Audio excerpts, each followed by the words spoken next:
ஹரே கிருஷ்ணா. எல்லாத்துக்கும் இன்னொரு முறை என்னோட தண்டவாத் பிரணாம்ஸ். நம்ம பகவத்கீதை இன்னையிலிருந்து ஆரம்பிக்கிறோம் அடுத்த பேட்ச். இன்னைக்கு முன்னுரை பார்ப்போம் பகவத்கீதையில். உங்களுக்கு ஏதாவது கேள்விகள் இருந்ததுன்னா அதை குறித்து வச்சுக்கோங்க. வகுப்போட கடைசியில் நான் அதுக்குன்னே தனியாக ஒரு டைம் ஒதுக்குவோம். அந்த டைமில் உங்களோட கேள்விகளை கேட்கலாம் தாராளமாக. இப்போ பகவத்கீதை ஸ்ரீமத் பாகவதம்னு 2 இருக்கு இல்லையா? அதில் பகவத்கீதைக்கும் பாகவதத்துக்கும் ஒரு பெரிய வித்தியாசம் என்ன அப்படின்னா, அது பெரிய வித்தியாசம்னு ஒன்றும் இல்லை, ஒரு சின்ன வித்தியாசம்தான். பகவத்கீதை பகவானால் சொல்லப்பட்டது, பகவதம் பகவானை பற்றி சொல்லப்பட்டது. ஓகேங்களா? ஸோ இதுதான் பெரிய வித்தியாசம். இப்போ எதுக்காக பகவத்கீதையை நம்ம படிக்கிறோம் இல்லையா? அதை பற்றி முதல்ல தெரிஞ்சுக்குவோம். அதாவது பகவானோட கருத்துக்கள் இல்லை, பகவானோட டீச்சிங்ஸ்னு சொல்லுவோம் இல்லையா? அவர் என்ன சொல்லி கொடுத்தாரு அப்படிங்கிறத கற்றுக்கிறதுக்காக, அதைய தெரிஞ்சுக்கிறதுக்காக நம்ம கற்றுக்கிட்டாலும் அதுக்கு முன்னாடி சில விஷயங்களை நம்ம தெரிஞ்சுக்கணும். இப்போ நம்ம எல்லாத்துக்குமே ஒவ்வொரு காரணங்கள் இருக்கலாம். ஒரு விஷயத்த பண்றதுக்கு ஒரே விஷயமா இருக்கும், ஒரு செயல் ஒண்ணா இருக்கும், ஆனா காரணங்கள் வெவ்வேறு காரணங்களா இருக்கலாம் இல்லையா? ஆனா ஒரு கரெக்டான ஒரு பர்பஸ், அதாவது காரணம் ஒண்ணு இருக்கும் இல்லையா? நானும் இப்போ ஒரு வேலையை செய்யறேன், வாழ்க்கையை வாழ்றேன்னு வச்சுக்குவோம். நானும் வாழ்க்கையை வாழ்றேன். இப்போ ஜானகி அம்மாங்கிறவங்களும் வாழ்க்கையை வாழ்றாங்க, ராமையாவும் வாழ்க்கையை வாழறாங்கன்னு வச்சுக்குவோம். ஆனா அவங்களுக்கு ஒரு காரணம் இருக்கும், அம்மாவுக்கு ஒரு காரணம் இருக்கு, எனக்கு ஒரு காரணம் இருக்கும். ஆனா பகவத்கீதை என்ன சொல்லுது? ஒரு வாழ்க்கையை எப்படி வாழணும், எதுக்காக வாழணும்னு காரணத்தை சொல்லுது, அதை எப்படி செயல்படுத்தணும்னு சொல்லுது இல்லையா? அதை தெரிஞ்சுக்கிறது தான் அது உண்மையான அர்த்தம், உண்மையான நோக்கமும் கூட. நம்ம பகவத்கீதையை அதுக்காக தான் படிக்கிறோம். இப்போ பகவத்கீதை வாழ்க்கையோட மேனுவல்னு சொல்லலாம். இப்போ ஏற்கனவே இந்த உதாரணத்தை நான் கொடுத்துருக்கலாம். வாஷிங் மிஷின் புதுசா வாங்குறோம், இல்ல டிவி புதுசா வாங்குறோம். அதுக்கு கையில ஒரு புஸ்தகத்தை கொடுத்துருவாங்க. அந்த புஸ்தகத்துல இது எந்த பட்டன் அமுத்துனா எது என்ன ஆகும், இந்த எந்த சுவிட்ச் அமுத்துனா டிவி ஆன் ஆகும், எதை அமுத்துனா ஆஃப் ஆகும் அப்படிங்கிற சொல்லி ஒரு மேனுவல் மாதிரி படத்தோட கொடுத்துருப்பாங்க. அதை பார்த்தா நம்மளுக்கு ரொம்ப சுலபமா புரிஞ்சுக்க முடியும். அந்த புதுசா வாங்கின அந்த பொருளை உபயோகப்படுத்துறதுக்கு அது யூசர் மேனுவல்னு சொல்லுவாங்க இல்லையா? அது மாதிரிதான் பகவத்கீதை அப்படிங்கிறது என்னன்னா, வாழ்க்கையை எப்படி வாழணும், வழி நடத்துறது, நம்ம வாழ்க்கையை வழி நடத்துறதுக்கு உண்டான ஒரு கருவின்னு சொல்லலாம், இல்ல புஸ்தகம் மேனுவல்னு சொல்றோம் இல்லையா, அதுன்னு சொல்லலாம், எப்படி வேணாலும் சொல்லலாம். இப்போ எப்படி நம்மளோட அணுகுமுறை இருக்கணும், பகவத்கீதையை படிக்கிறதுக்கு உண்டான அணுகுமுறை நம்ம கிட்ட எப்படி இருக்கணும் அதையும் சொல்லப்பட்டிருக்கு. அர்ஜுனனுக்கு ஏன் பகவத்கீதை கிருஷ்ணர் சொன்னாரு, ஏன் இவனுக்கு துரியோதனனுக்கு ஏன் சொல்லல, ஏன் மத்தவங்க திருதராஷ்டிரனுக்கு சொல்லல, நிறைய பேர் இருக்காங்க இல்லையா? ஆனா ஏன் முக்கியமா அர்ஜுனனுக்கு சொல்லப்பட்டது அப்படிங்கிறதையும் நம்ம பார்ப்போம். இப்போ அர்ஜுனனோட பாவம் ரொம்ப பவ்யமான அடக்கமான ஒரு அணுகிற முறை, பகவான் கிட்ட அணுகிற முறை தன்னைய அடக்கமான நிலையிலையும் பவ்யமான நிலையிலையும் வச்சுக்கிட்டு, பகவான குரு ஸ்தானத்துல, என்னதான் பகவான் கிருஷ்ணர் அர்ஜுனனுக்கு அத்தை மகனா இருந்தாலும், அத்தை மகன் மாம மகன் அந்த முறை இருந்தாலும், அவங்க 2 பேத்துக்கும் ஒரே வயசுங்கிறதுனால 2 பேரும் நட்புங்கிற முறையில இருந்தாலும், குருஸ்தானத்துல அர்ஜுனன் கிருஷ்ணரை வச்சதுனால கிருஷ்ணர் பகவத்கீதையை அர்ஜுனனுக்கு சொன்னாரு. ஏன்னா அவங்கிட்ட பக்தி இருந்தது, அவன் ஒரு நண்பனாவும் பழகுனா. ஸோ எல்லா தகுதியும் அர்ஜுனனுக்கு இருந்ததுனால அர்ஜுனனுக்கு கிருஷ்ணர் பகவத்கீதை சொன்னார். அப்ப நமக்கு எல்லாத்துக்கும் அந்த தகுதி இருக்கா, நம்ம படிக்கலாமான்னா தாராளமா படிக்கலாம். கிருஷ்ணர் சொன்ன அதே கீதை ஸ்லோகங்கள் தான் நம்மளுக்கு சொல்லப்படுதா, இல்ல மாற்றி இருக்கான்னா கிடையாது. அதே ஸ்லோகங்கள் அதே அர்த்தத்தோட நம்ம ஆச்சாரியர் குரு பரம்பரையிலிருந்து அதுக்காகத்தான் திரும்ப திரும்ப சொல்லப்படுது. நம்ம குரு பரம்பரையிலிருந்து அதிகாரப்பூர்வமான அந்த ஆச்சாரியர்கிட்ட கத்துக்கணும் அப்படின்னு யாரு வேணாலும் சொல்லுவாங்க பகவத்கீதை. ஆனா எல்லாத்துக்கிட்டையும் நம்ம கத்துக்கலாமான்னா அத கேள்விக்குறிதான், கத்துக்க கூடாது. ஏன்னா அவங்களோட ஒரு சொந்த கருத்துக்களையோ இல்ல சொந்த அணுகுமுறையோ சொல்லி கொடுத்துட்டாங்க அப்படின்னா கலப்படமற்றதாயிரும், கலப்படம் உள்ளதாயிரும் இல்லையா? அப்ப நம்ம கலப்படமற்ற கல்வியை கத்துக்கிட்டாதான், பகவத்கீதையை கத்துக்கிட்டாதான் நம்ம வாழ்க்கையில அதை அனுபவிக்க முடியும், அதைய வந்து ஃபர்ஸ்ட் அப்ளை பண்ண முடியும். மகாபாரதத்துல ஒரு பகுதி, ஒரு சின்ன பகுதி, பீஷ்ம பர்வா அப்படின்னு ஒரு பகுதி இருக்கு. அதுல ஒரு 700 ஸ்லோகங்கள் இருக்கு. அதுதான் பகவத்கீதை. ஏற்கனவே சொன்ன மாதிரி இது அர்ஜுனனுக்கும் கிருஷ்ணருக்கும் உள்ள ஒரு உரையாடல். முழுக்க முழுக்க கேள்வி பதில் கேள்வி பதில் அப்படிதான் வரும். ஸ்ரீமத் பாகவதம் அப்படிங்கிற மகாபுராணம் இருக்கு இல்லையா, அதுவும் அதே மாதிரிதான் வரும். கேள்வி பதில் அப்படின்னு தான் வரும். இப்போ இந்த மகாபாரதத்துல இந்த பீஷ்ம பர்வால பகவத்கீதைங்கிற ஒரு பகுதி வருது. எந்த சூழ்நிலையில வருது அப்படின்னு பார்த்தோம்னா, அது வந்து ஒரு போர்க்களத்துல, குருக்ஷேத்திர போர்க்களத்துல அது நடக்குது அப்படிங்கறது பாக்குறோம். ஆனா அந்த இடத்துல அர்ஜுனன் குழம்பி இருக்கான், அதனால அவரு இத பகவத்கீதையை சொல்றாரு அப்படின்னாலும் இது வந்து சத்தியமான சாஸ்வதமான ஒரு பரிசுத்தமான உண்மைங்கிறதுனால இது 5000 வருஷத்துக்கு முன்னாடி சொல்லப்பட்டது. 5000 வருஷத்துக்கு அப்புறம் இவ்வளவு மாடர்ன் ஆயிருச்சு உலகம், நாகரிகம் நவீனம் ஆயிருச்சு, எப்பவுமா அது உபயோகமா இருக்கும்னா இருக்கும். இப்ப மட்டும் இல்ல, எப்பவுமே இருக்கும் இல்லையா? இன்னொரு முக்கியமான விஷயம் என்னன்னா, பகவத்கீதை இப்ப மட்டும் சொல்லப்படல, இது வந்து பல மில்லியன்ஸ் ஆஃப் இயர்ஸுக்கு முன்னாடியே இது வந்து கிருஷ்ணா வந்து சூரிய பகவானுக்கு ஃபர்ஸ்ட் சொன்னாரு. அதுக்கப்புறம் மனுக்கு வந்து, அதுக்கப்புறம் இக்ஷவாக்குக்கு வந்து, அதுக்கப்புறம் தான் ஒரு குரு சீட பரம்பரையில வந்தது. ஆனா அது ஒரு இடத்துல வந்து அந்த குரு சீட பரம்பரை முறியடிக்கப்பட்டுருச்சு. அது என்ன, ஒரு இயற்கையாவே அது ஸ்டாப் ஆயிருச்சுன்னு வச்சுக்கோங்களேன். அதனால திரும்பவும் கிருஷ்ணர் வந்து அத ஒரு புது சீட பரம்பரை மூலமா வரணுங்கிறதுக்காக அர்ஜுனனை வந்து அர்ஜுனன் மூலியமா திருப்பி ஆரம்பிச்சாரு பகவத்கீதை. ஆனா அதே ஸ்லோகங்கள் தான், அதே கருத்துக்கள், அதே பாடங்கள் தான். ஆனா அர்ஜுனனுக்கு திரும்பவும் சொல்லப்பட்டது. அப்போ பல கோடிக்கணக்கான வருஷத்துக்கு முன்னாடி விவஸ்வான் இக்ஷவாக்கு, மனு இக்ஷவாக்குன்னு வந்த அந்த காலத்துல வந்த பகவத்கீதை இப்ப 5000 வருஷத்துக்கு முன்னாடி சொன்ன பகவத்கீதை எல்லாமே அது அதே சத்தியம் அதே சாஸ்வத்தோட இருக்கும்போது அதை கேட்டு எப்படி நடந்துக்கணும்னு சொல்றாங்களோ அதுபடி நடந்துகிட்டா அது எப்படி வேலை செய்யுதோ அதே மாதிரிதான் 5000 வருஷத்துக்கு அப்புறம் நம்ம இப்ப இன்னைக்கு இங்க உட்கார்ந்துட்டு இப்ப கேக்குறோம் அப்படின்னா, இப்ப அந்த பகவத்கீதை சொல்றபடி நம்ம வாழ்க்கையை நடத்தினோம்னா அதே பலன் அதே பயன் தான் நமக்கும் கிடைக்கும் அப்படிங்கிறதுல எந்த மாற்றமும் இல்லை. அதுல எந்த சந்தேகமும் நமக்கு வேண்டாம். அசம்சயக, சந்தேகப்பட வேண்டாம். இன்னொரு முக்கியமான விஷயம், நான் பகவத்கீதையாகட்டும் பாகவதமாகட்டும் வகுப்புகள்ல ஸ்லோகங்கள் இடையில சொன்னா நீங்க வந்து என்னடா இது ஸ்லோகமே எனக்கு புரியாது, சமஸ்கிருதம் தெரியாது, ஏன் நம்ம சொல்றோம் கேட்கணும் அப்படின்னா அதுக்கு ஒரு பெரிய காரணம் இருக்கு. ஸ்லோகங்கள் எல்லாமே சமஸ்கிருத மந்திரம். அது திவ்யமான தேவி தேவர்கள் பகவான் கிருஷ்ணர் எல்லாத்தோட மொழி. அது கிருஷ்ணர் எல்லா மொழியிலுமே பேசுவாரு, புரிஞ்சுக்குவாரு. அதனால அவருக்கு எந்த பிரச்சனையும் இல்லை. தேவி தேவர்களோட திவ்யமான மொழி வந்து சமஸ்கிருதம். அதுக்கு ஒரு திவ்ய சக்தி இருக்கு. நமக்கு புரியுதோ புரியலையோ அதை காதால கேட்டுக்கிட்டாலே நமக்கு பாவங்கள் குறைய ஆரம்பிச்சிரும், புண்ணியங்கள் சேர ஆரம்பிச்சிரும். அதனால நீங்க வந்து ஸ்லோகம் புரியலையேன்னு வருத்தப்படாதீங்க. இன்னொரு விஷயம், நான் ஒவ்வொரு ஸ்லோகம் சொல்லும் போது அதுல ஒவ்வொரு வார்த்தைக்கு உண்டான அர்த்தத்தையும் சேர்த்தி தான் சொல்லுவேன். ஏற்கனவே நான் சொல்லியிருக்கேன், சில ஸ்லோகங்கள் எல்லாம் வார்த்தைகள் பாத்தீங்கன்னா கிட்டத்தட்ட தமிழ் வார்த்தை மாதிரிதான் வரும். அதனால நம்மளுக்கு புரிதலுக்கும் எளிமையா தான் இருக்கும். அப்படியே இல்லைன்னா கூட இப்ப அசம்சயக அப்படின்னு சொன்னேன், அப்படின்னு என்னன்னா சந்தேகம் வேண்டான்னு அர்த்தம். சம்சயகன்னா சந்தேகம், அசம்சயம்னா சந்தேகமற்றது.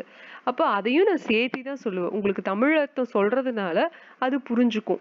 நான் ஏன் ஸ்லோகங்கள் சேர்த்தி சொல்றேன்னா, பகவத்கீதையோட ஒரு சிறப்பம்சம் ஸ்லோகங்கள் தான். அதை வந்து ஆச்சாரியர்கள் தான் நம்மளுக்கு மொழிபெயர்த்து பொருளுரையில ரொம்ப தெளிவா கொடுத்துருக்கறதுனால நம்மளுக்கு எளிமையா புரிஞ்சுக்க முடியுது. நம்ம வெறும் கதைகளை மட்டும் கத்துக்கிட்டு போனோம்னா நம்மளால அது முழுமையான பலனை அடையவே முடியாது. அது சொன்னபடி உள்ளது உள்ளபடி கேட்டுக்கணும். ஸ்லோகங்கள் இருந்தா நீங்க பாட்டு கேளுங்க. நம்மளுக்கு அந்த சமஸ்கிருதம் காதுல அந்த மந்திரங்கள் ஒலிக்க ஒலிக்க நம்மளோட ஆத்மா வந்து அதனோட சக்தி வெளியில வர ஆரம்பிக்கும். நம்மளோட கர்மங்கள் தூய்மை அடைய ஆரம்பிக்கும். ஓகேங்களா? இப்போ குருக்ஷேத்திரத்துல பார்த்தோம்னா அர்ஜுனனுக்கு வந்து மனசுல ஒரே குழப்பம். அது வந்து இப்ப நம்மளோட வாழ்க்கையில எத்தனை குழப்பங்கள் இருக்கு. இத பண்ணலாமா வேண்டாமா, இத பண்ணுனா என்ன ஆகும்னு ஒரு ஃப்ளோ சார்ட்டே போடுவோம். ஒரு ஒரு பேப்பர்லயே எழுதலாம். இத பண்ணலைன்னா என்ன ஆகும், அதே மாதிரி அதை பண்ணுனா என்ன ஆகும், பண்ணலைன்னா என்ன ஆகும். இந்த மாதிரி பல விஷயங்கள் நம்ம பண்ணலாம். இப்போ அது ஒரு பக்கம் இருக்கட்டும். இன்னொன்னு பகவத்கீதை இன்னொரு முக்கியமான பாடம் என்னன்னா, வாழ்க்கையோட இக்கட்டான கட்டங்கள்ல நம்ம எப்படி திவ்யமான ஒரு ஒரு பாடம் கைடன்ஸ்னால நம்ம வாழ்க்கை முறைய வந்து நம்ம சரிப்படுத்திக்க முடியும். நம்மளோட அந்த சுச்சுவேஷன்ஸ் இருக்கு, லைஃபோட கிரைசிஸ்னு சொல்லுவாங்க இல்லையா, அதாவது வாழ்க்கையில இக்கட்டான சூழ்நிலையில நம்ம இருக்கும்போது எப்பவுமே பகவத்கீதையை படிச்சோம்னா வாழ்க்கையோட இக்கட்டான சூழ்நிலை வரும்போது நம்ம ரொம்ப ஈஸியா நம்ம மேனேஜ் பண்ணிக்குவோம். ஓகேங்களா? இது இப்போ அது வாழ்க்கையோட அந்த பிரச்சனைகள் வர்ற வரைக்கும் நம்ம காத்துக்கிட்டு இருக்க வேண்டாம். அதுக்கு முன்னாடியே நமக்கு தெரிஞ்சிரும். ஏன்னா வாழ்க்கை பூரா மேலும் கீழும் போயிட்டு தான் வரும். அலைகள் மாதிரி நம்ம வாழ்க்கை எல்லாத்துக்குமே ஒரே மாதிரி சீரா இருக்கவே இருக்காது. ஒரு ஜன்மா, மிருத்யு, ஜரா, வியாதி, அந்த 4 விஷயங்கள் நம்ம எல்லாத்துக்குமே இருக்கு. சரிங்களா? அதனோட பெர்சன்டேஜ் வந்து மாறிட்டே இருக்கும். ஜென்மானா பிறப்பு, எல்லாருமே பிறந்தாச்சு. பிறந்ததே பிரச்சனை தானே. பிறக்காம இருந்திருந்தா நம்ம ஏன் இவ்வளவு பிரச்சனையை சந்திக்கிறோம்? சோ பிறப்பே ஒரு பிரச்சனையாத்தான் சாஸ்திரம் சொல்லுது. அடுத்தது ஜென்மா, மிருத்யு. மிருத்யு அப்படிங்கிறது இறப்பு. பிறப்புன்னு ஒண்ணு இருந்தா இறப்புன்னு ஒண்ணு இருக்கதான் செய்யும். ஜென்ம, மிருத்யு, ஜரா. ஜரானா வயோதிகம். அப்புறம் ஒருத்தங்க வாழ்க்கையில பிறந்துட்டாங்க அப்படின்னா வயசு ஆகதான் செய்யும், தோல் சுருங்கத்தான் செய்யும். அப்புறம் வியாதி, வியாதி வரதான் செய்யும். இதையெல்லாம் தடுக்க முடியுமா? சில பேரு நான் 50 வருஷங்க இல்ல, ஒருத்தர் எனக்கு தெரிஞ்சே ஒருத்தரோட அம்மா 80 வயது வரைக்கும் எந்த வியாதியும் இல்லாம இருந்தாங்களாம். 80 வயசு. அதை நினைச்சு பார்க்க முடியுமா? நம்ம எல்லாம் சின்ன வயசுல இருந்தே வியாதிகள் சில பேர் மோஸ்ட் ஆஃப் த டைம் நம்ம சந்திச்சுட்டு வரவங்க இருக்கும். ஆனா அந்த அம்மா வந்து 80 வயசு வரைக்கும் எந்த பிரச்சனையும் இல்லையா. 80வது வயசுல அவங்க தட்டி விழுந்துட்டாங்க. அதுக்கப்புறம் அவங்களுக்கு ஒரு வாரம் உடம்பு சரியில்லாம போச்சுன்னு சொன்னாங்க. அப்ப பாத்துட்டீங்கன்னா வியாதிங்கிற ஒரு விஷயம் நம்ம சாகிறதுக்குள்ள ஒரு சமயம்னாவது வந்து போகுங்கிறது தான் அதுக்கு அர்த்தம். பிரம்மாவுக்கே அந்த பிரச்சனை இருக்கு, அக்னி தேவருக்கே அந்த பிரச்சனை இருக்கு. அக்னி தேவருக்கு அதிகமா நெய் நம்ம யக்ஞால படைக்கும் போது அவருக்கு வயிற்று வலி பிரச்சனை ஆயிருச்சான். அதுக்கப்புறம் கிருஷ்ணர் அர்ஜுனர் உதவியால அவருக்கு பிரச்சனை சரியாச்சுன்னு ஒரு வரலாறு கூட இருக்கு. அதுக்கப்புறம் இன்னொரு விஷயம், விஸ்வநாத சக்கரவர்த்தி தாக்கூரான்னு இன்னொரு ஆச்சாரியார் இருக்காரு, நம்ம பரம்பரை குரு பரம்பரையில இருக்கிறவரு. அவரு வந்து இந்த ஒரு கல்வியை என்ன சொல்றாருன்னா, நம்ம ஆன்மீகத்தோட அந்த அறிதல் வந்து ரொம்ப ஒரு எமர்ஜென்சி, அவசரமான ஒரு விஷயம், நம்ம எல்லாரும் சீக்கிரம் கத்துக்கணும் அப்படின்னு சொல்றாரு, முக்கியமா கலியுகத்துல. சரி, அடுத்த விஷயம், பகவத்கீதையை கத்துக்கிறோம், அதை அப்படியே உள்ளது உள்ளபடி கத்துக்கணும்னு நம்ம சொன்னோம்.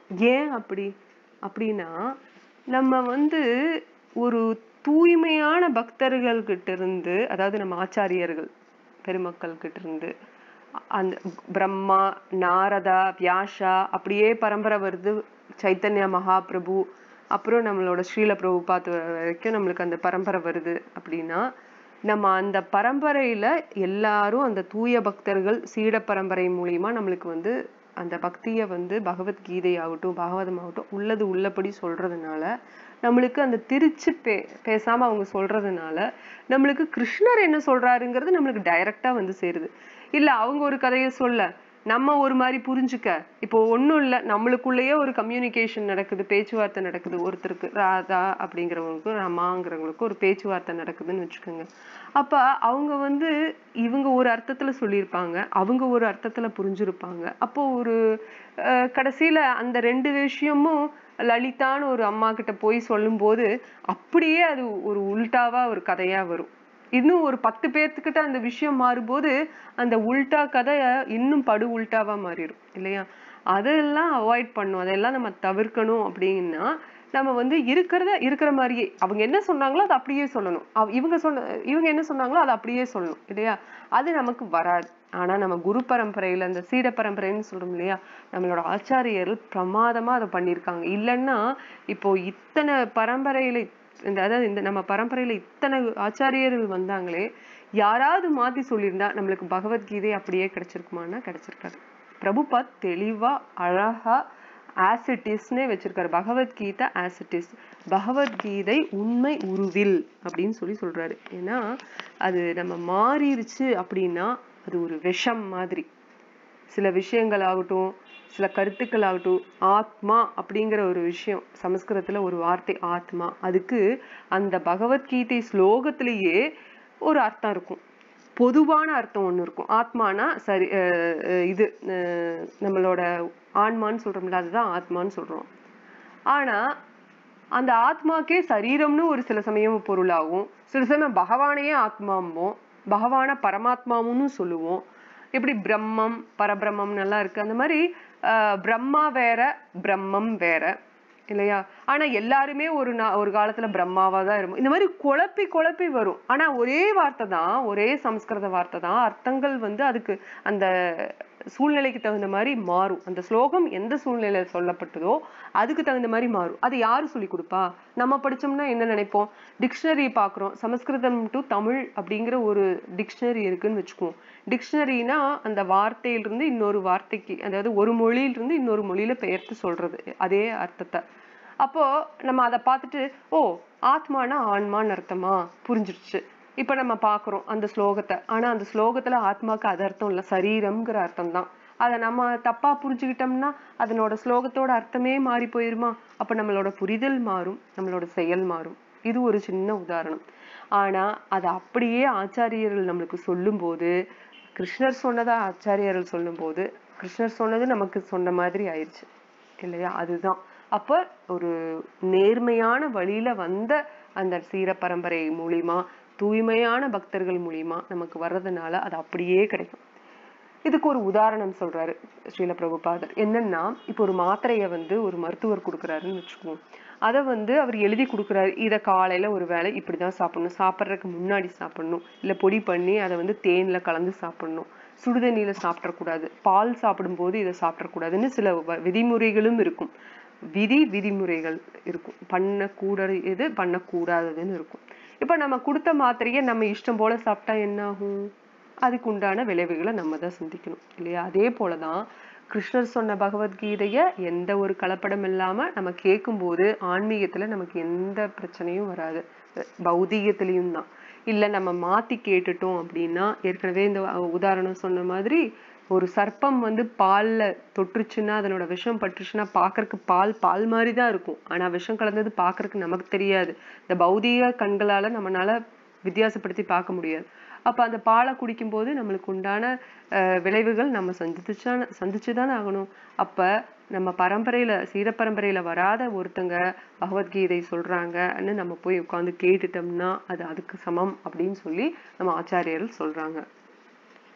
முக்கியமா 5 விஷயங்கள் நம்ம பாடங்களை கத்துக்க போறோம் பகவத்கீதையிலிருந்து. என்னென்ன அப்படின்னா, பகவானை பத்தி கத்துக்க போறோம் இல்லையா? பகவானை பத்தி நம்ம தெரிஞ்சுக்க போறோம். ஈஸ்வரா, ஜீவா அப்படின்னா நம்ம எல்லாம் ஜீவாத்மாக்கள் இல்லையா? நம்ம எல்லாம் ஜீவராசிகள் இல்லையா? நம்ம மட்டும் இல்ல, மக்கள் எல்லாருமே தானே. மரங்கள், செடி கொடி, மிருகங்கள், பறவைகள், நம்ம ஆண் பெண் குழந்தைகள் எல்லாருமே நம்ம எல்லாருமே ஜீவாத்மாக்கள். அவங்கள பத்தி நம்ம தெரிஞ்சுக்க போறோம். அடுத்தது இந்த நம்மளை சுத்தி இருக்கிற இயற்கை, பௌதீக இயற்கையை பிரகிருதி அப்படின்னு சொல்றோம், அதைய பத்தி தெரிஞ்சுக்க போறோம். அதுக்கப்புறம் காலத்தை பத்தி தெரிஞ்சுக்க போறோம். அது வந்து சாஸ்வதமா இருக்கிற விஷயம். நம்ம தான் பிறக்கிறோம், இறக்குறோம், வளர்றோம், கல்யாணம் ஆகுதுன்னா குழந்தை பெத்துக்கிறாங்க. இந்த மாதிரி ஒரு 6 விஷயங்களை நம்ம பாக்குறோம் இல்லையா? அந்த வளர்ச்சியில நம்ம பரிணாமங்கள்னு சொல்றோமா, இந்த டெவலப்மெண்ட்னு சொல்றோம் இல்லையா? அந்த 6 சேஞ்சஸ் வருது வாழ்க்கையில, நம்ம பிறந்ததுல இருந்து இறக்குறதுக்குள்ள. அதை நம்ம பாக்குறோம். ஆனா காலம்ங்கிறது எப்பவுமே இருக்கு இல்லையா? இது எல்லாமே ஈஸ்வரா எப்பவுமே இருக்கிறதுதான். ஜீவா நம்மளும் எப்பவுமே இருக்கும். ஆனா நம்ம சரீரம் தான் பிறந்து வளர்ந்து இறக்குது இல்லையா? நம்ம சரீரத்துக்கு தான் அந்த வியாதி வர்றதாகட்டும், இறப்பு ஆகட்டும், பிறப்பாகட்டும், உள்ள அந்த வயோதிகமாகட்டும், இதெல்லாமே நம்ம சரீரத்துக்கு தான், ஆத்மாக்கு கிடையாது. நம்ம எல்லாருமே ஆத்மா. இதை பத்தி நம்ம பார்க்க போறோம். அதுக்கப்புறம் கர்மா. கர்மானா என்ன? செயல்கள், அதுக்கு உண்டான வர்ற விளைவுகள், அல்லது எதிர்மறையா, அது எதிர்மறையாவும் இருக்கலாம், இல்ல அது ஒரு சந்தோஷமான ஒரு பழங்களாவும் இருக்கலாம். பலஸ்ருதின்னு எல்லாம் சொல்றோம்ல, ஒரு விஷயத்த கேட்டா நம்மளுக்கு அதுக்கு ஒரு என்ஜாய்மெண்ட் கிடைக்குது இல்ல, பலன் கிடைக்குது அப்படிங்கிறோம். அந்த பலன் ஒரு பாசிட்டிவாவும் இருக்கலாம், நெகட்டிவாவும் இருக்கலாம். அது நம்ம எப்படி ஏத்துக்கிறோங்கிறது பொறுத்து. நம்ம பகவத்கீதையெல்லாம் ஆழமா படிச்சிட்டோம்னா எல்லாத்தையுமே நம்ம பாசிட்டிவா தான் பார்ப்போம், எதிர்மறையா பார்க்க மாட்டோம். எல்லாமே நல்ல விதமா தான் பார்ப்போம். ஸோ அதை பத்தி கத்துக்க போறோம். என்னென்னா ஈஸ்வரா, ஜீவா, பிரகிருதி, காலா, கர்மா. இது எல்லாத்தையும் நீங்க மனப்பாடம் பண்ணி வச்சுக்கோங்க. நாளைக்கு கேட்பேன் நல்லா சொல்ல போறது இல்லை. இதை காதுல வாங்கி வச்சுக்கோங்க, ஒன்றும் பிரச்சனை இல்லை. நீங்க எதுவும் மறந்தாலும் மறக்காட்டியும் ஒண்ணுமே ப்ராப்ளம் இல்லை. நீங்க இதை காதால எதுக்கு கேட்குறோம் அப்படின்னா, அந்த ஸ்ரவணம், பகவானை பத்தி பகவான் சொன்னதெல்லாம் கேட்க கேட்க நம்ம தூய்மை அடையிறோம் இல்லையா? அப்ப நம்ம சீக்கிரமா பக்தி நிலைக்கு முன்னேறுவோம். அதுக்காக தான் இதெல்லாம் கேட்கறது. ஞாபகம் வச்சுட்டா ரொம்ப சந்தோஷம். இதை பத்தி மற்றவங்ககிட்ட சொன்னீங்கன்னா இன்னும் சந்தோஷம். முடியல, சொல்லலைன்னா ஒன்றும் பிரச்சனை இல்லை. யாருனால கீதையை புரிஞ்சுக்க முடியும்? நம்ம ஏற்கனவே அர்ஜுனனை பத்தி சொன்னோம் இல்லையா? அர்ஜுனன் முழுசா சரணடைகிறாரு பகவான் கிருஷ்ணர்கிட்ட. அதனால அவரு மாதிரி உள்ள நம்மளுக்கு அந்த புத்தி, பக்தி, பணிவு, அடக்கம் இருந்ததுன்னா நம்மளுக்கும் அர்ஜுனனுக்கு புரிஞ்ச மாதிரி நமக்கும் பகவத்கீதை கிருஷ்ணர் சொன்னது தெளிவா புரியும். கிருஷ்ணர் அர்ஜுனனுக்காக மட்டும் சொல்லல, அர்ஜுனன் மூலியமா அந்த சீட பரம்பரை ஆரம்பிக்கணுங்கிறதுக்காக தான் திரும்பவும் சொன்னாரு. कार्पण्य दोषोपहत स्वाभवः पृच्छामि त्वां धर्म सम्मूढचेताः यच्छ्रेयस्यान्निश्चितं ब्रूहि तन्मे சிஷ்யத்தேகம் சாதி மாம் துவாம் பிரபன்னம். நான் உனக்கு இப்ப சிஷ்யனாயிட்டேன், எனக்கு நல்லது எதுவோ, எது சாலச் சிறந்ததோ அதை எனக்கு கொடுங்க கிருஷ்ணா, அதை காமிங்க கிருஷ்ணா. ஏன்னா நான் ரொம்ப சம்மூட, எனக்கு ஒரே மூடன்னா குழம்புறது, முட்டாள் அல்லது மூடன் அப்படின்னு சொல்லுவோம். சம்மூடன்னா ரொம்ப சூப்பரா குழம்பி இருக்கேன் அப்படிங்கிறாரு இவரு அர்ஜுனன். அதனால அப்புறம் அது மட்டும் இல்ல, நான் பலவீனமாவும் இருக்கேன், நான் பலவீனமாவும் இருக்கேன். அதனால நான் இப்ப கேக்குறேன் உங்ககிட்ட கிருஷ்ணா, எனக்கு நீ வழிகாமி, எது எனக்கு சிறந்ததோ அதை எது நிச்சயமா சிறந்ததோ, எது நல்லதோ எனக்கு அதை சொல்லு. துருவ மகாராஜ் அப்படித்தானே, நான் ஏற்கனவே இந்த உதாரணத்தை சொன்னேன்.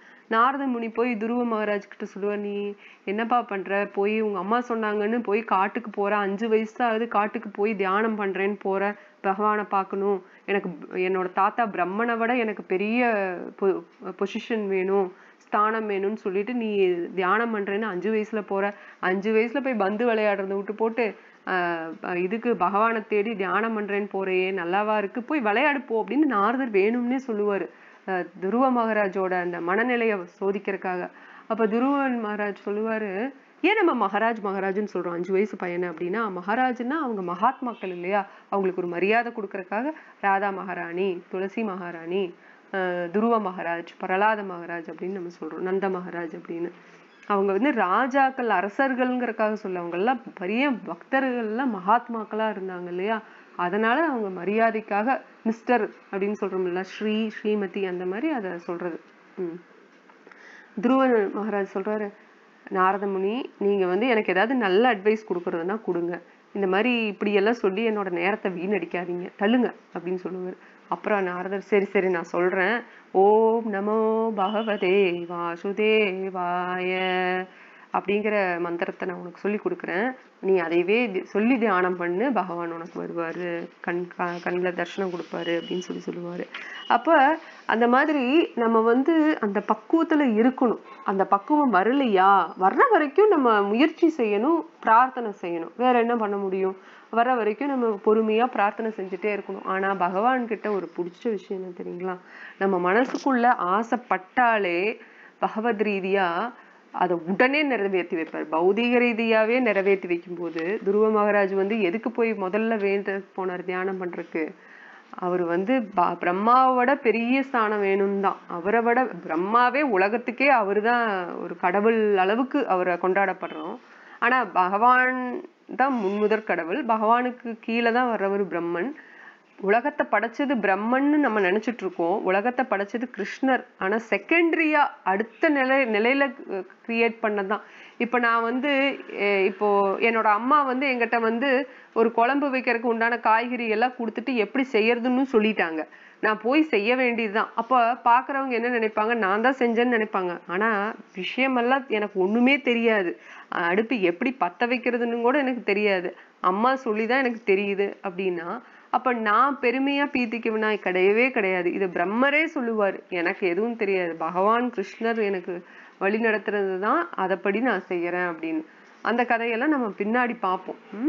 இப்ப வந்து விஸ்வநாத் சக்கரவர்த்திங்கிற ஆச்சாரியர் இருக்காருன்னு சொன்னேன் இல்லையா, அவரும் சொல்றாரு, அவனோட நட்பு பகவான் கிருஷ்ணனுக்கும் அர்ஜுனனுக்கும் உண்டான நட்பு வந்து எப்போ இன்னும் உன்னதம் அடைஞ்சதுன்னா, அர்ஜுனன் எப்போ கிருஷ்ணர்கிட்ட சரணடைகிறானோ. இப்ப அந்த அத்தியாயத்துல பார்த்தோம்ல, 2வது அத்தியாயத்துல பகவத்கீதையில 7வது ஸ்லோகம் இப்ப படிச்சோம் இல்லையா, அதுலதான் அர்ஜுனன் சரணடைகிறாரு. அந்த 6வது ஸ்லோகம் வரைக்கும் அர்ஜுனன் புலம்பிட்டே இருப்பாரு, எனக்கு புரியல, இது ஏன் நான் இந்த வேலைக்கு வந்தேன், அதாவது போருக்கு வந்தேன், நான் யாரையும் கொல்ல விரும்பல அப்படின்னு சொல்லி புலம்பிட்டு தான் இருப்பாரு. அடுத்தது கீதையில வந்து இப்போ மொத்தம் 700 ஸ்லோகங்கள் இருக்குன்னு சொன்னோம் இல்லையா, அதுல அந்த முடிவுல வரும்போது அர்ஜுனன் சொல்லுவார், ஓகே கிருஷ்ணா, நான் வந்து நீ சொன்ன பிரகாரம் நான் செஞ்சிடறேன் அப்படின்னு சொல்லுவாரு. அந்த ஒரு வார்த்தை இன்னும் அவரோட பணிவை நம்மளுக்கு காமிக்குது. ஏன்னா நம்ம வந்து ஒருத்தர் சொல்லுவார், அட்வைஸ் கேட்க போவோம், அவங்க பாவம் மணிக்கணக்கா நம்மளுக்கு உட்கார்ந்து அறிவுரை சொல்லிட்டு இருப்பாங்க. கடைசியில என்னமோ, அப்படிங்களா, சரிங்க, ஆனா நான் வேற மாதிரி பண்ணலான்னு இருக்கேன்னு. அப்புறம் ஏங்க வந்து என்கிட்ட இவ்வளவு மணிக்கணக்கா அறிவுரை கேட்பீங்கன்னா, சும்மா தாங்க அப்படிம்பாங்க. அந்த மாதிரி இல்லாம அர்ஜுனன் ரொம்ப பொறுமையா அவ்வளோ நேரம் கிருஷ்ணர் சொன்ன பகவத்கீதையை கேட்டுட்டு கடைசியில, சரி கிருஷ்ணா நீ சொன்னது சொல்லிட்டேன், நான் பண்றேன் அப்படின்னு சொல்லாம, கிருஷ்ணர்கிட்ட நீ சொன்ன, நான் கேட்டுட்டேன், புரிஞ்சிருச்சு, இனி நீ சொன்ன மாதிரியே பண்றேன் கிருஷ்ணா. கிருஷ்ணருக்கு எதிர்மறையாதான், அர்ஜுனனுக்கு எதிர்மறையாதான் கிருஷ்ணர் சொன்னாரு. ஆனா அர்ஜுனன் வந்து அப்பவும் கிருஷ்ணர் சொன்னா கரெக்டா இருக்கும், கிருஷ்ணர் கரெக்டா தான் பேசுறாருங்கிறத புரிஞ்சுட்டு கிருஷ்ணர் சொன்னபடி நடத்தாரு. அதே மாதிரிதான் நம்ம ராமாயணத்தை பார்த்தோம் இல்லையா, வால்மீகி ராமாயணத்துல பரதன் வந்து ராமன் கிட்ட போய் அயோத்தியாவுக்கு திரும்ப வந்துருங்கிற சொல்றதுக்கு தான் போவாரு ஆர்வமா சித்திரக்கூட்டுக்கு. ஆனா அங்க போய் ராமனுக்கு வர விருப்பம் இல்லை அப்படின்னு சொல்லவும், தனக்கு விருப்பமில்லாத ஒரு விஷயத்த கடவுள் செய்ய சொல்றாருன்னு தெரிஞ்சும் பரதன் வந்து பகவான் ராமன் கிட்ட சரணடைஞ்சதுனால ராமர் சொல்றபடி கேட்டுட்டு திருப்பியும், சரி நானே போய் உன்னோட பாதுகைய வச்சு கொடு ராமா, அதைய நான் வந்து அரசபையில வச்சு அதை அரசனா நினைச்சு நான் பாவிச்சு, நான் நீதான் பாதுகா, அதைய வச்சு நான் அரசாங்கத்தை நடத்துறேன், ஆனா நான் நந்தி கிராமத்துலதான் இருப்பேன், அயோத்தியால நான் அரசாங்க உத்தியோகத்துல, அந்த வாழ்க்கையில அரசாங்க வாழ்க்கையில நான் வாழ மாட்டேன், அந்த பணக்காரனா ராயல் ஆப்புலன்ஸ் இருக்கும் இல்லையா, அதாவது ஒரு ராஜ வாழ்க்கை இருக்கு இல்லையா, அதெல்லாம் இல்லாம நீ எப்படி வாழ்ற காட்டுல, அதே மாதிரி நான் வாழ்றேன். இப்போ நம்ம பகவானுக்கு நெய்வேத்தியம் பண்றோம்னா தண்ணி மட்டும் பகவானுக்கு வச்சுட்டு நம்ம போய் ஒரு விருந்தே சாப்பிடுவோம். அப்படி இல்லாம பகவானுக்கு தண்ணி கொடுத்தா நம்மளும் தண்ணி குடிக்கணும், பகவானுக்கு விருந்து வச்சா நம்மளும் அந்த விருந்தை சாப்பிடணும், அவர் சாப்பிட்டதுக்கு அப்புறம். அந்த மனநிலையை நம்ம வளர்த்திக்கணும்னு பகவான் கிட்ட நம்ம பிரார்த்தனை செய்யணும். கீதைங்கிறது ஒரு செய்தியை சொல்றது இல்ல, நம்மளை அப்படியே மாத்துறது, நம்மளோட வாழ்க்கையை மாத்துறது, அதுதான் கீதை. இப்போ சில பேர் அருவவாதிகள் இருக்காங்க, ஞானி, யோகி, பக்தர்கள் அப்படின்னு 3 விதமா பிரிக்கப்படுது இல்லையா. அதுல பகவான் வந்து உருவமே இல்லாம அருவம் அப்படின்னு சொல்லுவாங்க, உருவம் அற்றவர்னு சொல்லுவாங்க. பகவானுக்குன்னு விதியை போடுறது, அந்த லிமிட்டேஷன் விதி விலக்கெல்லாம் போடுறதுக்கு நம்மளுக்கு ஏதாவது தகுதி இருக்கான்னு நம்ம முதல்ல யோசிக்கணும். பகவானுக்கு உருவம் இருக்கா இல்லையான்னு சொல்றதுக்கு நமக்கு என்ன ஞானம் இருக்குங்கிறத நம்ம யோசிக்கணும். இப்ப ஞானிகள் வந்து உருவம் கிடையாது பகவானுக்கு, அவரு அருவம் தான், ஜோதி தான், பரம் ஜோதி அப்படின்னா, பகவான் வந்து எல்லாத்தையும் படைச்சவரு, நம்மள உருவத்தோட படைச்ச அவருக்கு உருவம் இருக்காதா என்ன? அவருக்கு உருவம் இருக்கலாம், இல்லாமையும் இருக்கலாம் அப்படிங்கிறது கிடையாது. அவருக்கு உருவமும் இருக்கு, உருவம் இல்லைன்னா அதுவும் இருக்கு, எல்லாமே அவர் தான் இல்லையா. நம்ம சொல்றோம் தூண்லையும் இருப்பார் துரும்பிலும் இருப்பாருங்கிறோம். உருவமும் இருக்கு, உருவம் இல்லாத அந்த ஜோதியிலையும் அவர் இருக்காரு. நம்ம எதுக்குமே முற்றுப்புள்ளி வைக்கலாம், ஆனா பகவானுக்கெல்லாம் நம்ம வைக்கக்கூடாது. ஏன்னா அவர் எல்லாத்துக்கும் அப்பாற்பட்டவர், திவ்யமானவர். அவருக்கு எப்படி நம்ம அதை பண்ண முடியும்? சோ அந்த மாதிரி அறிவுரைகளோ பொருளுரைகளோ அந்த மாதிரி இருக்கிற ஞானிகிட்ட இருந்து அந்த மாதிரி விஷயங்களை நம்ம கேட்டா அது விஷம் அப்படின்னு சொல்லி ஸ்ரீல பிரபுபாத் சொல்றாரு. அப்புறம் இன்னொன்னு முக்கியமா நம்ம தெரிஞ்சுக்க வேண்டிய விஷயம், பகவத்கீதை வந்து இந்த மாதிரி குறிப்பா இவங்களுக்கு மட்டும்தானா பகவத்கீதை? அதாவது சில செக்ஷன்ஸ் இருக்கும் இல்லையா, பிராமணர்கள் மட்டும்தான்ப்பா பகவத்கீதையை கத்துக்கணும், இல்ல இந்த மாதிரி வைஷ்யர்கள் மட்டும்தான் கத்துக்கணும், இல்ல படிச்சவங்க தான் கத்துக்கணும், அதெல்லாம் கிடையாது.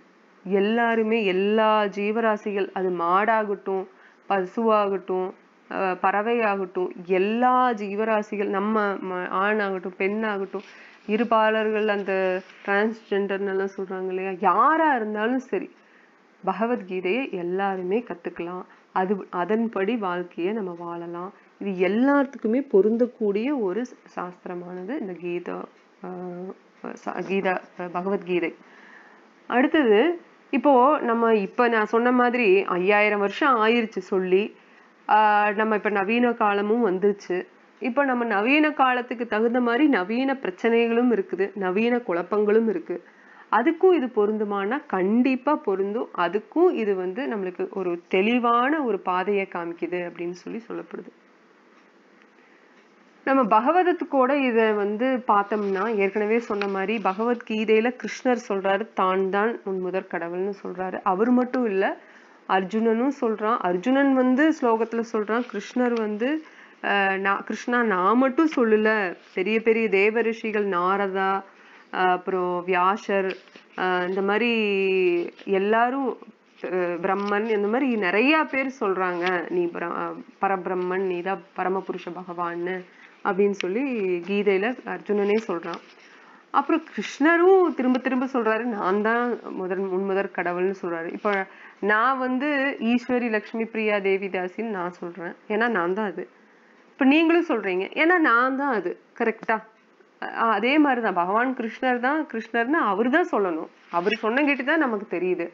இப்ப மத்தவங்க வந்து இந்த கலியுகத்துல நிறைய பேர் தான் தான் கடவுள்னு சொல்லிட்டு இருக்காங்க. இப்ப கிருஷ்ணர் வந்து தான் தான் கடவுள்னு சொல்லிட்டு கடவுள் செய்யற செயல்கள் சிலதெல்லாம் நம்மளுக்கு உதாரணமா செஞ்சு காமிச்சாரு லீலைகள்ல.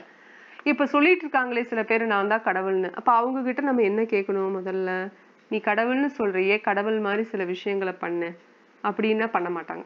கேட்டா இந்த நேரத்துல நான் அதை பண்ண மாட்டேன், அந்த நேரத்துல இதை பண்ண மாட்டேன்னு சும்மா கதை விடுவாங்க.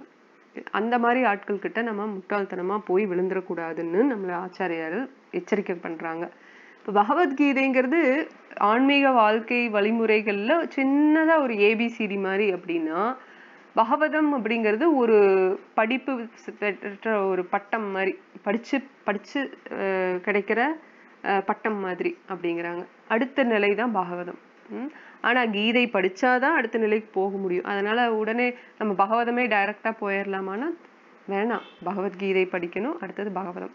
இப்ப ஏன் நம்ம திங்கள் முதல் வியாழன் வரை பகவத்கீதை படிச்சுட்டு வெள்ளிக்கிழமைகள்ல மட்டும் பகவதம் படிக்கிறோம்னா, ஃபர்ஸ்ட் நம்மளோட குறிக்கோள் வந்து பகவத்கீதையை நல்லா அந்த சாராம்சத்தை எல்லாம் புரிஞ்சு, அதனோட தெளிவு எல்லாத்தையும் புரிஞ்சுக்கிட்டு, அது வாழ்க்கை முறையில் அதை எப்படி பயன்படுத்தணுங்கிறத எல்லாம் தெரிஞ்சுக்கிட்டோம்னா தான் நம்மளால வாழ்க்கையில வர இன்னல்கள், சிக்கல்கள் அதையெல்லாம் ரொம்ப எளிதா நம்மளால சமாளிக்க முடியும். மனதளவிலையும் சரி, உடல் அளவிலையும் சரி. சரியா? இப்ப மனதளவுல நம்ம வந்து தைரியமாவும் ரொம்ப எப்படி சொல்றது, பக்குவ நிலைமையிலையும் ரொம்ப ஸ்ட்ராங்காவும் இருந்தோம்னா தான் நம்மளால உடல் அளவுல நம்மளால உபயோகப்படுத்த முடியும் உடலையும். இல்ல மனதளவுல நம்ம சோர்ந்து போயிட்டோம் அப்படின்னா உடல்ல எவ்வளவு வலிமை இருந்தாலும் அந்த வலிமை எல்லாம் சுக்கு நூறாதான் போகும். அதை நீங்களே சில சமயங்கள்ல உணர்ந்திருப்பீங்க, இல்ல மத்தவங்க கிட்ட இருந்து அதை கேட்டிருப்பீங்க. சரி, இப்ப பகவத்கீதையில உங்ககிட்ட எல்லாத்துக்கிட்டையும் புஸ்தகம் இருக்குதா அப்படிங்கறது எனக்கு தெரியல. இப்போ உங்களுக்கு வந்து வெப்சைட்ல போய் vedabase.io அப்படிங்கிற ஒரு வெப்சைட்ல போனீங்கன்னா ஆங்கிலத்துல தான் அந்த பகவத்கீதை இருக்கு, பகவதமும் இருக்கு. உங்களுக்கு தமிழ்ல வேணும் அப்படின்னா கோயில்ல வாங்கிக்கலாம். உங்களுக்கு வேணும்னா சொல்லுங்க, நான் வேணா அது டெலிவரி பண்ண முடியுமா அப்படிங்கறத நான் விசாரிச்சு சொல்றேன். உங்களோட வீட்டு அட்ரஸ்க்கு அதை டெலிவரி பண்ண முடியுமா, இல்ல கோயில்ல அதை கொண்டு வந்து கொடுத்தா ஒரு நாள்ல எல்லாரும் வாங்கிக்கிறீங்களா, அந்த விருப்பத்தை சொல்லுங்க. இருந்தது அப்படின்னா மிக்க மகிழ்ச்சி, அதை உபயோகப்படுத்த ஆரம்பிங்க. ஒரு என்ன சொல்லப்படுதுன்னா, ஒரு நாளைக்கு ஒரு ஸ்லோகம் படிங்க, ஒரு பக்கம்னாவது படிங்க. ஒரு பக்கம் படிக்க முடியலையா ஒரு ஸ்லோகம்னாவது படிங்க. ஒரு ஸ்லோகம் படிக்க முடியலையா அரை ஸ்லோகம் படிங்க. அது படிக்க முடியலையா ஒரு வார்த்தைனாவது படிங்கன்னு சொல்லப்படுது. ஏன்னா அதுக்கு உண்டான பலன் வந்து நம்மளால எண்ணி கூட பார்க்க முடியாதான், அந்த அளவுக்கு இருக்கும். அப்ப நீங்க ஒரு நாளைக்கு இவ்வளவு நேரம் கேக்குறீங்க. ஏன்னா உலகத்துல நம்ம பார்த்தோம்னா எத்தனை கோடி பேர் இருக்காங்க. அத்தனை கோடி பேர்த்துல எத்தனை பேரு ஆன்மீகத்துக்கு வர்றாங்க. ஆன்மீகத்திலேயே 3 விதமா இருக்குன்னு சொன்னேன் இல்லையா? கர்மம், யோகம், ஞானம். கர்மம், ஞானம், அப்புறம் பக்தி அப்படின்னு சொல்லிட்டு கர்ம யோகா, ஞான யோகா, பக்தி யோகா. இதுக்கு இடையில அஷ்டாங்க யோகாவும் இருக்கு.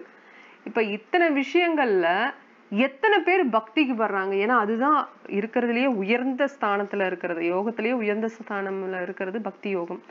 அதுல எத்தனை பேர் வர்றாங்க? இது 7வது அத்தியாயத்துல கிருஷ்ணர் சொல்ற மானுஷ்யானாம் சாகஸ்ரேஷு கஷ்டித் அபி சித்தையே அப்படின்னு ஒரு ஸ்லோகம் வருது.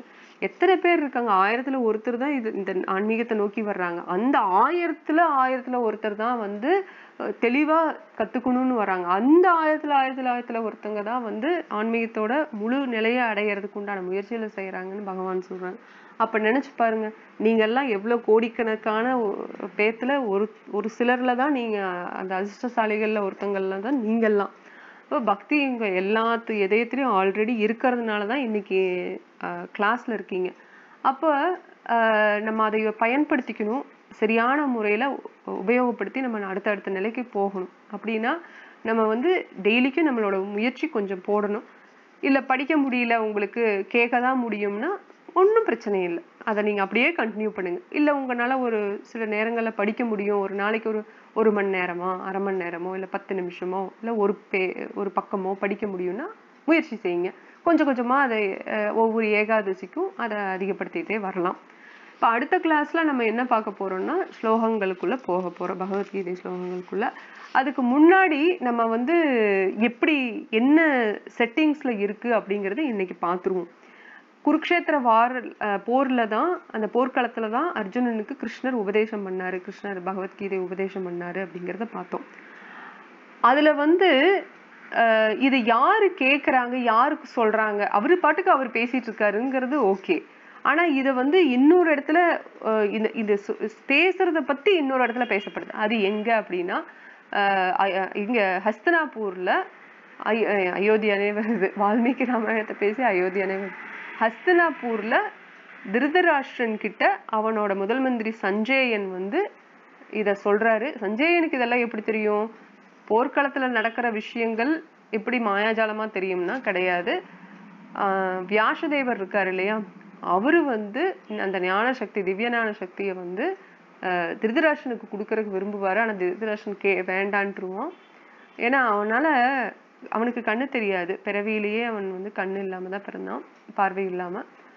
அவன் வந்து கடைசியில சாகர வயசு வந்துருச்சு இல்லையா, வயசாயிருச்சு. இப்ப சாக போற நிலைமையில பசங்க எப்படி தோத்துருவாங்க, கௌரவர்கள் 100 பசங்க தோத்துருவாங்க, இறந்துருவாங்கங்கிறது ஒரு அளவுக்கு தெரியுது. ஆனா மனசு ஏத்துக்க மாட்டேங்குது. அவங்க ஏதாவது ஒரு வகையில ஏதாவது ஒரு அதிசயத்தால அவங்க ஜெயிச்சிட மாட்டாங்களோ, பொழைச்சிட மாட்டாங்களோ அப்படிங்கிற அந்த நட்பாசையும் அவனுக்கு வந்து வந்து போகுது. அப்ப வியாசதேவர் வந்து நீ திவ்யமான அந்த கண் பார்வை தரேன், அது மூலியமா நீ இருக்கிற இடத்துலயே அந்த ராஜசபையில உட்கார்ந்துகிட்டே போர்க்களத்துல என்ன நடக்குது, குருக்ஷேத்திர போர்க்களத்துல என்ன நடக்குது அப்படிங்கறத தெரிஞ்சுக்க விரும்புறியான்னு கேட்கும்போது வேணாம் அப்படின்ட்டுவாரு. ஏன்னா அதை தெரிஞ்சு மன உளைச்சல் அதிகம்தான் ஆகும். ஏன்னா தன்னோட கண் முன்னாடியே அவன் வந்து தன்னோட பசங்க கொல்லப்படுறத பாப்பாரு. சில வேதனையான நிகழ்ச்சிகளை பார்க்க நேரிடும். இதெல்லாம் பார்த்து இன்னும் மனச நம்ம வருத்திக்கணுமா அப்படிங்கறக்காக இல்ல எனக்கு வேண்டாம், அந்த ஞான திருஷ்டிய வந்து நம்ம என்னோட சேவகனான நம்ம சஞ்சயனுக்கு கொடுத்துருங்க அப்படின்னு சொன்னாரு. வியாசதேவரோட சிஷ்யன் தான் சஞ்சயன். அதனால அவருக்கு தாராளமா அது கொடுக்கறதுக்கு, அவருக்கு வாங்குறதுக்கு உண்டான தகுதி இருக்கிறதுனால அவருக்கு அது கிடைச்சிரும். இன்னொன்னு பாத்தீங்கன்னா பகவத்கீதை வந்து எல்லாத்துக்குமே ஆக்சசிபிள் தான். யாரு வேணாலும் பகவத்கீதையை படிக்கலாம், வாங்கலாம். ஆனா ஏன் ஒரு சிலர் மட்டும்தான் அதை படிக்கிறாங்க?